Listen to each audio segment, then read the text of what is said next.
Son las 8 en punto, entonces empezamos. Bienvenidos, bienvenidas a todas y todos. Como primer paso, les voy a pedir de que apaguen sus celulares. Primero porque no es bueno escuchar el sonido de los celulares. Segundo porque no puedo hacer dos cosas al mismo tiempo. No puedo hablar y ver a alguien que está viendo su celular. Esta presentación la voy a hacer súper naturalmente, o sea que si me salen algunas malas palabras van a disculpar, pero así es como hablo, ¿ya? Ni modo. Hay un dicho, no un dicho, es un pensamiento de un cantautor inglés que se llama David Bowie. Él lo que dice es, si estás cómodo, estás en el lugar equivocado.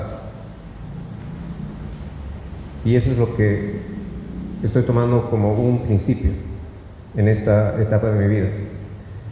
Incomodarme.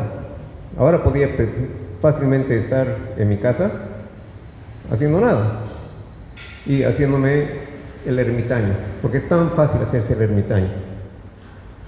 Es tan fácil. Simplemente dejas de circular, dejas de responder a tus amigos, dejas de salir, dejas de ver luz y solamente te vas apagando sola o solo, acostándote en tu cama con el aire acondicionado y no haces nada y dejas que la vida simplemente se te vaya. Es súper fácil. Pues, no, yo me niego a ser ermitaño. ¿Y por qué me niego a ser ermitaño? Porque hay muchos lugares de luz, hay mucha gente hermosa que conocer, hay muchas situaciones lindas que experimentar. Y eso es un poco lo que les quiero transmitir. El incomodarse es algo bueno, pero tienen que tomar la decisión de salir. Estábamos hablando con una de las participantes de acá, qué pasa cuando tienes a una pareja que hace de ermitaño o ermitaña. Es una situación un poco difícil, porque te puede arrastrar. Pero al final la decisión de cómo proceder con tu vida es tuya. Y al final, ¿qué pasa si es que eres ermitaño y no haces nada? Pues nada, no va a pasar nada, simplemente en un momento te mueres, pues listo. Y ya, eso es todo. Eso es todo lo que va a suceder. La única diferencia va a ser que en algún momento, antes de que te mueras, vas a pensar, pucha, podía haber hecho algo diferente. Pero ya es tarde. Ya las oportunidades se cerraron, las ventanas se cerraron, la gente se fue, la memoria se fue y sobre todo el estado de ánimo se fue. Entonces lo que quiero, mi primer mensaje es empujarles a ustedes a que salgan, a que se incomoden. Entonces, y hay algo también, yo he pasado por una época de ermitaño. Cuando estaba en la universidad. Y a pesar de que estaba rodeado de un montón de gente, no hablaba con nadie, me encerraba en mi cuarto. Era súper tímido. Me gustaban varias chicas, pero a ninguna le podía ni dirigir la palabra. Era un mundo de oscuridad completa. Y no quiero volver a eso. Entonces, como sé lo que es la oscuridad, no quiero volver a eso. Ok.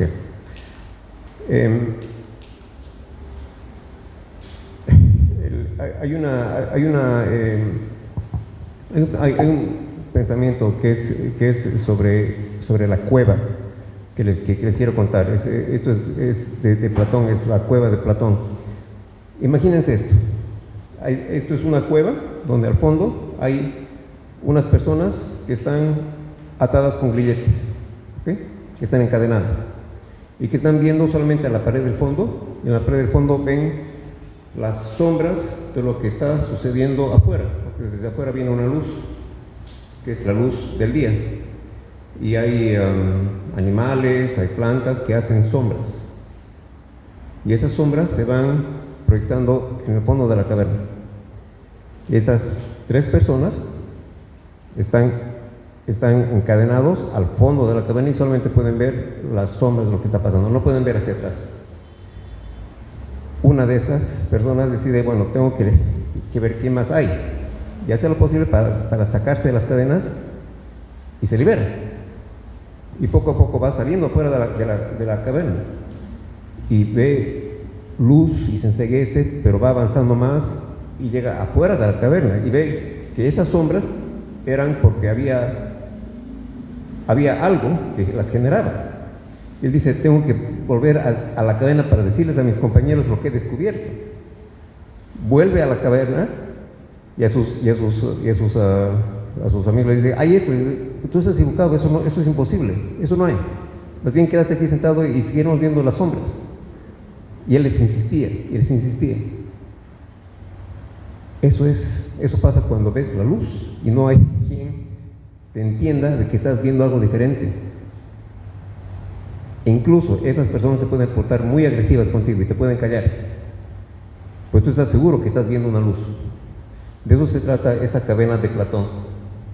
Entonces, a lo que quiero llegar es que pueden ustedes descubrir cosas nuevas, vivencias nuevas, pero no estén seguros de que les van a entender. Más bien, sigan adelante, sigan descubriendo esa luz. Ok, ahora estoy en el cuarto tomo de los libros que estoy escribiendo y hay una parte que es la autobiografía. Y en la autobiografía hay una cosa súper interesante. Todo lo que recuerdo ahora, a mis 60 años, son los momentos que he pasado. Las miles de horas que he pasado en la oficina desaparecieron. No cuentan para nada. Las miles de horas que he pasado en actividades rutinarias desaparecieron. Y solamente me acuerdo de la gente, de las situaciones, de las emociones. Eso es lo que uno se lleva a la tumba. Eso es lo que uno se acuerda. O sea que el trabajar más no les va a dar nada. Solamente les va a permitir pagar las cuentas, obviamente que hay que pagarlas, pero no es lo mejor para vivir. Tienen que salir adelante. Y una última cosa antes de entrar a materia. La última oración del Padre Nuestro es para mí una de las más importantes, que dice, y líbranos del mal. Porque a medida que ustedes se incomodan, van conociendo nuevas personas, nuevas situaciones, se pueden encontrar con cosas raras, con gente rara, que les pueden engañar fácil, se pueden meter a situaciones peligrosas, pueden creer a gente a quien no deberían creer, y el único que les puede librar es el de arriba, porque nosotros a veces nos quedamos ciegos ante las evidencias. Bueno, ahora sí podemos entrar a materia. Estoy aquí después de haber escrito 3 libros sobre historias reales de familias y de personas. Esto lo he empezado en el 2018. Y a estas alturas ya les puedo dar mis conclusiones sobre qué es lo que he aprendido. Y lo que he aprendido es que no hay historias reales. Lo que he aprendido es que hay solamente versiones. A ver, he hecho historias de familias y he hecho historias de personas. ¿Ok? En las historias de familias, lo que he visto es que hay lo que nosotros sabemos de nuestras familias proviene de tradiciones familiares que pueden ser correctas o pueden ser incorrectas, pueden ser tergiversadas o pueden ser ocultas a propósito. Me ha tocado a mí hablar, por ejemplo, con una familia que me contactó, me dijo, mira, mi familia es tal, esta es la historia, mi papá, mi hermano. Ok, esa ha sido la primera versión. Después voy a hablar con los hermanos, a ver qué me cuentan, ¿no? A veces con los sobrinos y a veces con los hijos. Generalmente coinciden, pero me he encontrado con un par de casos que realmente no coincidían para nada. En un caso, la historia que recibí del papá y de la mamá era una historia más o menos normalita, pero después investigando un poco más, preguntando, el papá había hecho barrabasada, pero tremendo, tremendo. Pero así pesada, ¿no? Cuando llego a la conclusión de cómo ha sido la historia real, ¿no? Le digo a quien me contrató, mira, esta es la historia. No sabía, no sabía, bien cosas que realmente no sabía, otras cosas que no me había dicho. Y después hablo con uno de los hermanos, y el hermano me comió. No voy a permitir que digas esas cosas. O sea, ¿por qué? ¿Qué pasaba? Para él, su base de sobrevivencia era la narración o la narrativa de que su familia era una familia estable, de que sus padres eran personas estables, de que su papá era una persona estable. No era así. Y el haberle comentado o mostrado de que la historia, que no me la he inventado yo, sino que la he rescatado de varios testimonios, es diferente, a él le ha choqueado enormemente, porque su base de sobrevivencia era esa. Han habido otros casos también donde se notaba que había algo que no me querían decir. Y la historia la publiqué tal como me la contaron, y ya. Un año después me enteré de qué era lo que no me habían querido decir. Era un hecho de sangre muy complicado. ¿Qué haces con esas historias? Simplemente las tienes que tomar como versiones. Porque además, ¿quién te las cuenta? ¿Quién te las cuenta? Las versiones que nosotros tenemos son las versiones que nos cuentan nuestros papás, nuestras mamás, que era escuchado de sus abuelos. Pero a ver, primero, ¿quién la ha contado? ¿Qué personalidad tenía quien la ha contado? Porque si el que ha contado la historia tiene una personalidad muy negativa, muy pesimista, la historia va a ser mala.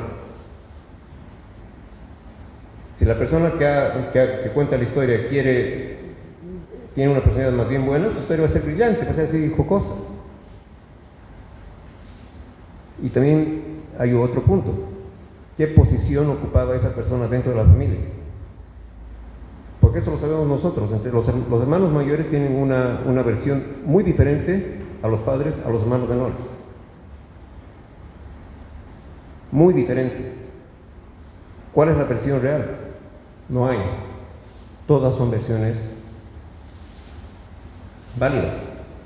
Entonces, a la primera conclusión a la que he llegado es que no hay historias reales, hay solamente versiones. En el caso de las familias, lo que no se cuenta son los tabús. Los tabús en las familias es igual a los bloqueos en las personas. Esa es otra conclusión. Los bloqueos en las personas es cuando tú has pasado por una situación dramática y tu cerebro lo bloquea porque necesitas sobrevivir. En las familias pasa lo mismo. Hay situaciones dramáticas que no se las cuenta porque se necesita que la unión familiar sobreviva. Y no se cuenten esos tabús. Simplemente como narrador aprendo a respetar, pero obviamente me quita un poco el ímpetu de contar historias, porque te las cortan. Dicen, no, esto no lo puedes contar, esto no lo puedes contar, esto no lo puedes contar, pero que es después el sabor de la historia, son las cosas pues así que donde hay, porque los buenos ciudadanos son aburridísimos. Los buenos ciudadanos se casan una sola vez, tienen un trabajo estable, son buenos proveedores o buenas amas de casa, buenas mamás, buenos papás, hasta pagan sus impuestos y no tienen ninguna aventurilla por allá. Son los buenos ciudadanos. ¿Qué vas a contar de ellos? No vas a contar nada. Lo que un narrador necesita es drama, ¿no? Es lo que un narrador necesita. Pero bueno, en esos casos no hay drama, está bien. Pero lo que yo he aprendido es que son versiones, nada más. De ahí vienen las historias de las personas individuales, que son también versiones. ¿Qué es lo que he aprendido de esas entrevistas? Primero que depende mucho de la memoria que tiene la persona en ese momento, porque te pueden contar algunas cosas sí, otras cosas no, de la mejor buena fe, pero te pueden contar cosas que son incompletas, porque no están con buena memoria. Segundo, que depende del estado de ánimo. Una persona con una tristeza por el fallecimiento de alguien no te va a contar nada, porque no está con la mínima gana de contar nada. Y también lo más importante es su necesidad de sobrevivencia. Eso es bien interesante, porque, a ver, si una persona, lo que les decía antes sobre quién cuenta la historia de la familia, si una persona tiene una naturaleza buena, la historia que te va a contar va a ser una historia linda. Todas las cosas malas que le pasaron en sus vidas se borraron. Simplemente te quiere contar algo lindo, porque así es como esa persona sobrevive. Si la persona te está contando un rompimiento amoroso, por ejemplo, y está con rencor, toda su historia de vida va a ser sobre la base del rencor, porque eso es lo que le está alimentando. Un tiempo después, la misma persona, los mismos hechos, le preguntas, ¿qué te ha pasado? ¿Cómo ha sido? Y esa persona está en una etapa de perdón, te va a contar otra historia. Te va a contar otra historia, más espiritual, digamos, más de perdón, más de olvido, que las cosas son así, en perspectiva, pero te cuenta otra cosa. Y lo que más sucede es cuando las personas tienen miedo. Cuando tienen miedo, cuando no quieren decir las cosas por miedo a algo, por miedo a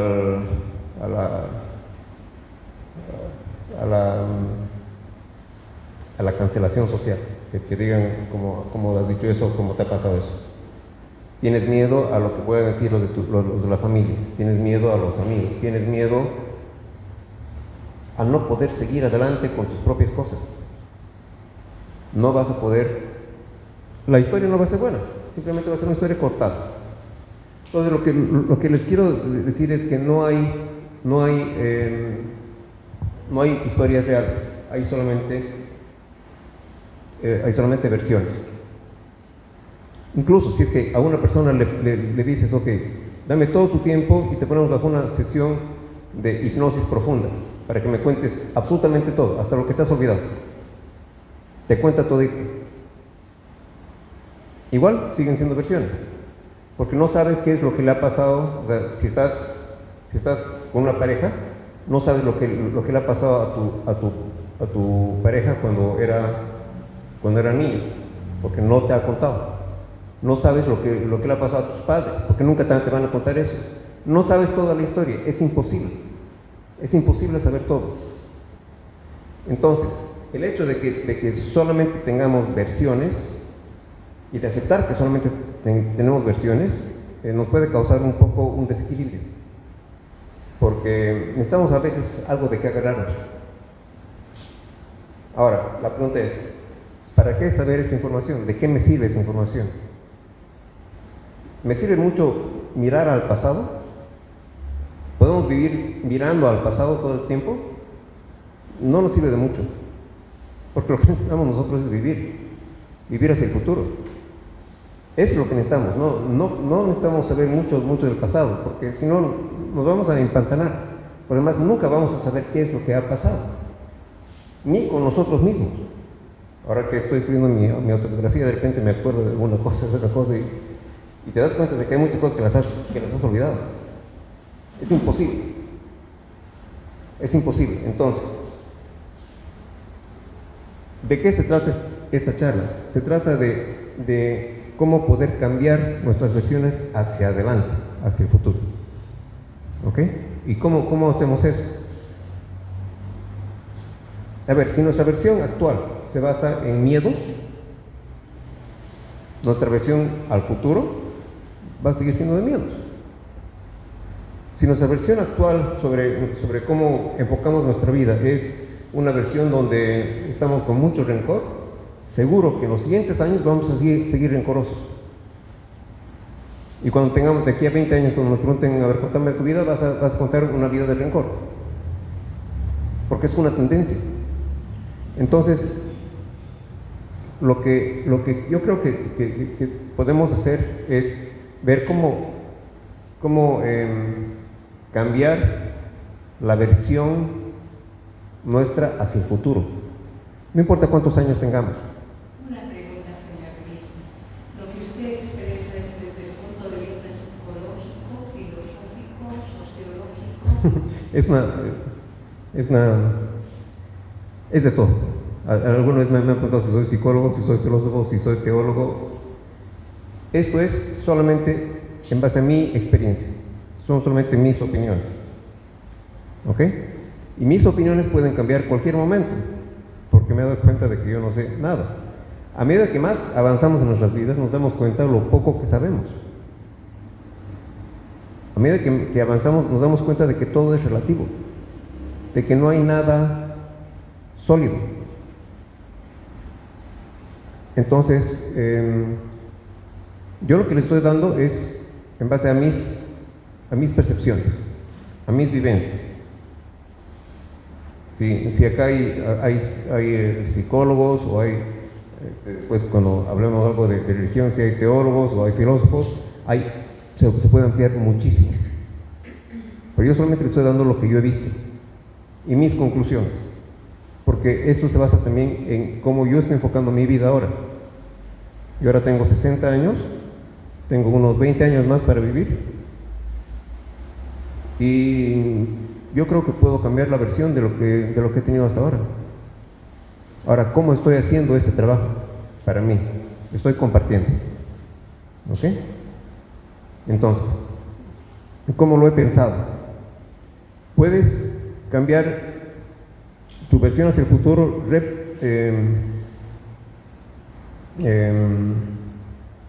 investigándote.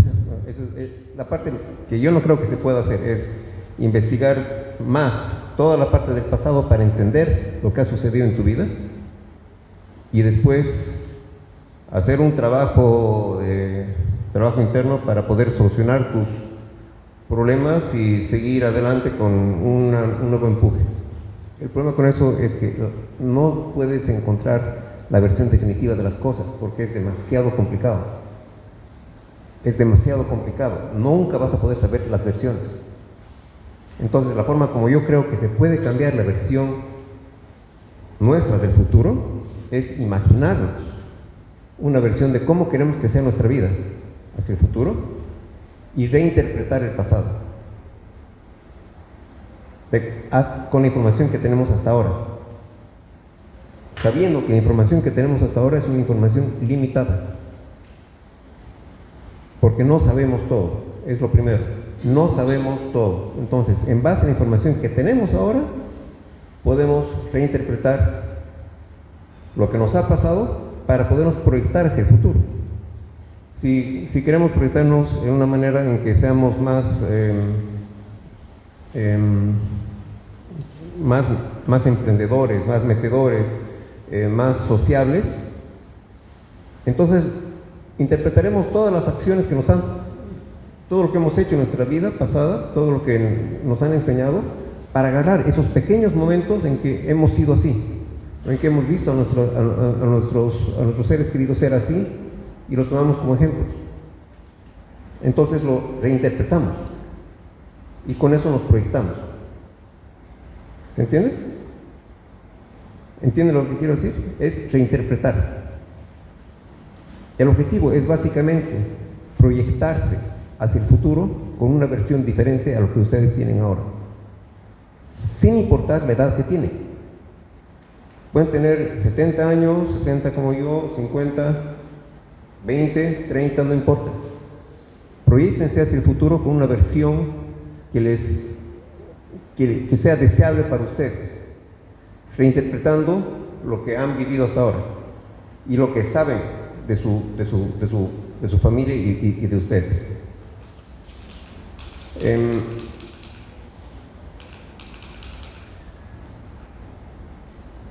Hace unos meses, bueno, el año pasado, hice una exposición que era La vida es un cubo redondo.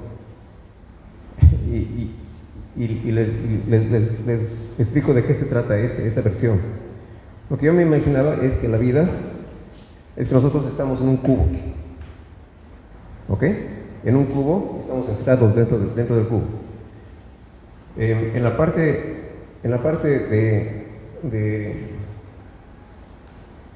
de abajo está nuestra familia, de dónde provenimos, ¿ok? Con todas las versiones que tenemos de la familia, que es lo que ya les he explicado antes. Está el drama del apellido paterno. El apellido paterno que tenemos es nada más una tradición judeo-cristiana de que se pone el apellido del padre, y del padre del padre y del padre del padre. Nosotros podemos apellidarnos perfectamente el apellido de la madre, pero seguimos siendo físicamente las mismas personas, biológicamente las mismas personas. Nos ha tocado tener el apellido del padre, que es como la marca, ¿no? Lo que no queremos es que nadie que utilice ese mismo apellido lo maluse, porque va a ensuciar la marca. Pero sigue siendo un elemento de identidad. Es la parte de abajo, de dónde provenimos. En la parte de atrás, como yo lo he visto, está la religión, que es la religión que hemos adoptado cuando éramos niños, no adoptado, que nos han enseñado cuando éramos niños, y que nos ha enseñado nuestras formas de comportarnos, de creer. Que eso está atrás y lo tenemos como algo que es sólido y que es la base de toda nuestra crianza. Pero ahí también hay un problema. El problema es el cuestionamiento de esa religión, si es que tenemos la capacidad de cuestionar la religión. Podemos estar con los ojos cerrados y simplemente decir, ok, la Biblia que nos han enseñado es la palabra final y la acepto tal como está. Está bien, se lo puede hacer. Yo tengo un poco la tendencia a cuestionar. Y eso me trae a veces problemas. ¿Y qué es lo que cuestiono? No cuestiono las religiones en sí, sino cuestiono la validez que tienen en el contexto mundial. Los que siguen a Jesucristo son solamente el 33% del mundo. Quiere decir que el 67% no sigue a Jesucristo, tienen otras religiones. ¿Ok? Eso es harto. Eso es harto. Entonces, ¿cómo nosotros podemos pensar que la religión cristiana, o sea, los católicos o los evangélicos, tienen la palabra absoluta? Pues no la tienen. Acá sí, en Latinoamérica sí, porque somos en mayoría de esa religión, pero en otras partes del mundo no. Entonces, ahí también te preguntas, ¿todo lo que nos están enseñando es válido? Eso ya depende de cada uno. Todas las religiones tienden a tratar de que todos vivamos en paz. Y nos dan ciertas normas de conducta y eso está bien. Pero de ahí hay otros temas que los puedes cuestionar. No voy a decir ahora cuáles son porque nos podemos empantanar ahí en temas teológicos. En ese cubo entonces, la parte de abajo, que es la parte de la familia, puede ser cuestionada. La parte de atrás, que es la parte de religión, también puede ser cuestionada. Después tienes al frente, como yo me imaginaba, la sociedad. Ustedes, yo, nuestros amigos. Y ahí también hay cuestionamientos. Un cuestionamiento, por ejemplo, es las personas con las que te relacionas, qué tan representativas son de la sociedad. Por ejemplo, en los grupos de WhatsApp hay ciertas tendencias políticas o religiosas que si hay alguien que se sale de esas políticas, lo masacran dentro del grupo.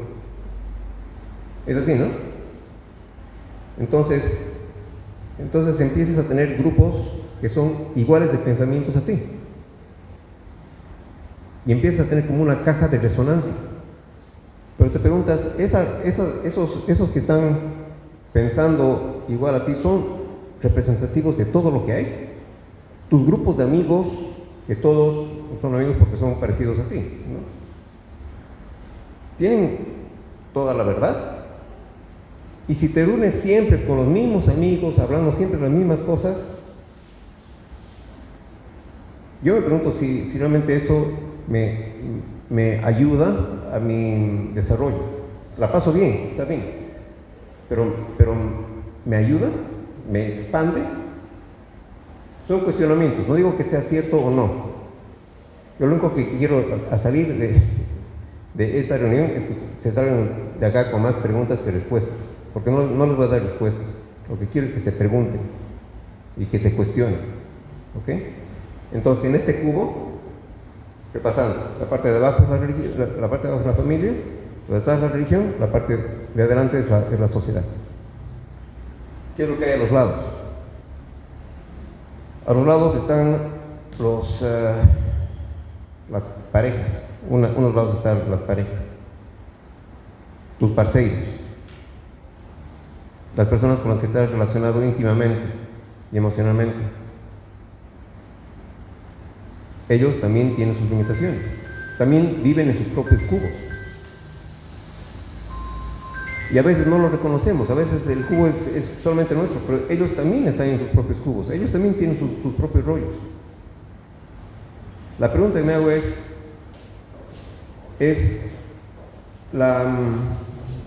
el precepto que tenemos que es religioso, que solamente, o sea, cuando tienes una pareja, tienes la propiedad supuestamente de esa pareja, ¿no? Eres mi esposo, eres mi esposo. ¿Eres propiedad de alguien? No eres propiedad de alguien. Y tampoco puedes creer que tu pareja es tu propiedad. No es. Por más que tengas 40 años de matrimonio, no es. Y el hecho de que tú aceptes de que no es tu propiedad, te libera un poco. Porque simplemente dices, ok, este hombre o esta mujer tiene su vida. Y si por último nos separamos, pues solamente me queda desearle lo mejor. Pero no vas a sufrir porque estás perdiendo algo. La propiedad es lo que te hace sufrir. La propiedad es lo que te hace sufrir. Hay un dicho, bueno, hace tiempo yo tomaba clases de yoga y a una amiga le pregunté, a la profesora de yoga, le pregunté, ¿cómo haces tú para dirigir el amor? Simplemente quería como pincharle, a ver qué me respondía. ¿Cómo haces para dirigir el amor? Y ella me respondió, tu pregunta está equivocada, porque el verdadero amor no se dirige, el verdadero amor se irradia. Porque cuando tú diriges el amor, estás esperando que te lo dirijan de vuelta. Y esa espera duele. En cambio, cuando tú irradias amor, no esperas nada de nadie. Ese concepto a mí me pareció fantástico. Entonces, cuando simplemente das amor, es todo mucho más ligero que cuando quieres ser el dueño de algo. Ese es un lado del cubo. El otro lado del cubo son los colegas de trabajo, amigos cercanos que están en sus propios roles. ¿Cuál es la parte de arriba? La parte de arriba es tu percepción de ti mismo. Es tu techo. Lo que tú crees, a dónde puedes llegar. Esa percepción está sostenida en todos los 4 lados. Está sostenida en la religión, en tus amigos, en la sociedad, en tus parejas. Ese es tu techo. Y ese techo se mantiene firme mientras estás pensando de que todo lo que te rodea es lo cierto. En el momento en que empiezas a pensar de que las cosas no son tan así, ese techo de encima se va un poco diluyendo y de repente se cae o se abre y miras hacia arriba y ves el infinito. ¿Entienden ese concepto? De que simplemente es algo hermoso que está ahí arriba, pero tienen que verlo. Y para ver eso, según yo, tienes que cuestionar todo lo que está alrededor. Ahora esto, ¿ustedes se acuerdan de la pirámide de Maslow? ¿Han escuchado de la pirámide de Maslow? Que es la pirámide de las necesidades. Bueno, en esa pirámide de Maslow, la última parte de la pirámide habla de la autorrealización, que es la plenitud, es a lo que nosotros queremos llegar. Como yo lo veo, cuando llegas a la autorrealización, a la plenitud, no es como un tope, es como algo que se va abriendo, se abre así. La pirámide es así, ¿no? Esto de repente se abre hacia allá y se abre hacia una dimensión más espiritual, más creativa, más conceptual, mucho más liberadora. Y empiezas a hablar otro tipo de idioma, empiezas a vibrar de una forma diferente.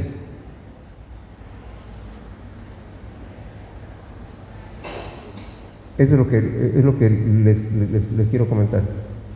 Que el mundo es mucho más grande de lo que nosotros podemos imaginar. Un poco ya cerrando esto, porque no quiero alargar demasiado con demasiados conceptos, porque no me van a agarrar todo. Hay un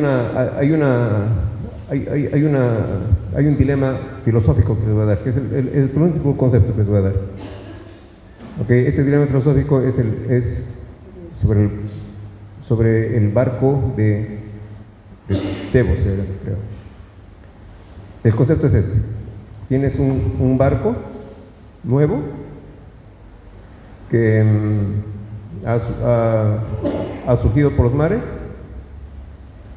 y está en el puerto, ¿ok? Poco a poco, por el tiempo, tienes que cambiar las tablas porque se van pudriendo, las cambias de a poco. Y cada vez vas cambiando una acá, otra más allá, y con el tiempo, todo el barco ha sido reemplazado, poco a poco. La pregunta es, ¿sigue siendo el mismo barco o no? ¿Qué pasa si las tablas que has sacado de ese barco, si construyes un barco con otro, si construyes otro barco con las mismas tablas? ¿Cuál es el barco original? ¿Es el que ha sido reemplazado o es el otro? Este es un dilema que tiene muchas connotaciones y da lugar para muchas discusiones filosóficas, que ahora no lo vamos a exponer. ¿Cómo se aplica esto a nosotros? ¿Cómo lo pienso yo? Es que nosotros cambiamos todo el tiempo. Cambiamos todo el tiempo. En esto de las versiones, las versiones que tenemos construidas ahora, si las empezamos a cuestionar y las empezamos a cambiar de a poco, esas versiones nos hacen personas diferentes, o es que poco a poco nos vamos renovando, pero seguimos siendo los mismos. En esencia seguimos siendo los mismos. Yo tiendo a pensar de que lo que prevalece es la identidad, no prevalece la materia. Pero hay diferentes pensamientos. Hay una persona que puede decir, no, o sea, todas tus células han cambiado, ahora estás más viejo y ahora te ves diferente y ahora eres una persona diferente. Tal vez sí, pero internamente sigue siendo el mismo. No hay una respuesta. Ustedes pueden buscar en su propia, con sus propias ideas, si es que lo que estoy diciendo es, puede ser, vale la pena estudiar más sobre eso. ¿Ok? Y para cerrar esta charla, esto ha surgido de una conversación que tuve con una de mis entrevistadas, que es que cuando nacemos, el Señor nos da un bloque de arcilla, que esa es como nuestra vida, ¿ok? Y a medida que crecemos, ese bloque de arcilla lo vamos moldeando, de acuerdo a nuestras vivencias. Lo hacemos más ancho, lo hacemos más alto, a veces con los golpes que recibimos tiene huecos adentro, pero ya depende de nosotros si ese bloque de arcilla lo hacemos de una forma artística o lo hacemos de una forma ruda. Si le ponemos colores a esa arcilla, si la moldeamos con amor o si la moldeamos con desprecio o con indiferencia. Y cuando te mueres, le presentas a tu Creador esa obra de arte. Le dices, esto es mi vida. Ya depende de ustedes qué obra de arte quieren hacer con sus vidas. Y con eso termino. Gracias. Gracias.